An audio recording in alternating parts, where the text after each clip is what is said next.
चरणों में फूल चढ़ाने को आप पूजा कहते हैं देवराजेंद्र? हाथ जोड़कर शीश नवाने को आप पूजा मानते हैं? नहीं देवेंद्र, ये पूजा नहीं है। पूजा तो दिखावा ना करने का दूसरा नाम है। अच्छे विचार हैं पूजा, अच्छे कर्म है पूजा। दूसरों की सेवा और परोपकार का दूसरा नाम है पूजा। केवल अपने लिए नहीं, अपने चहु और बसे हुए संसार के लिए जीना, यह है पूजा। किसी और की पीड़ा में तड़प उठना है पूजा, और पुजारी के अर्थ को ही भुला बैठे।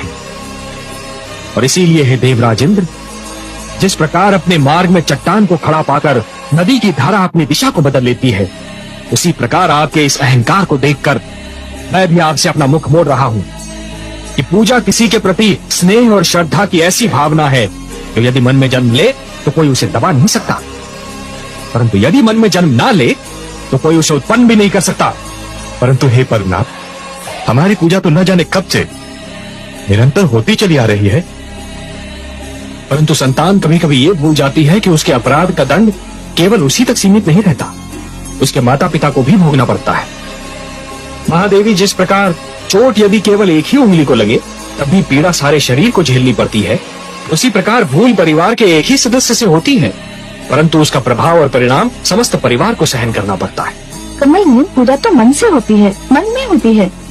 शिव सब तो रीतियाँ हैं, रूढ़ियाँ हैं, जो कभी कभी थोड़ा आडम्बर और ढकोसला दिखाई देते हैं।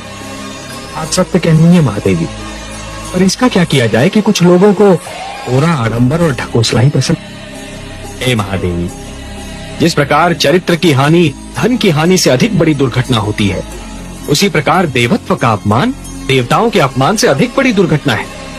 देवराज इंद्र ने जो कुछ किया उससे समस्त संसार की दृष्टि में देवत्व का मान घट सकता है, और मुझे दुख इस बात का है। सबको अपने कर्मों का फल तो भोगना ही पड़ता है, यही विधि का विधान है।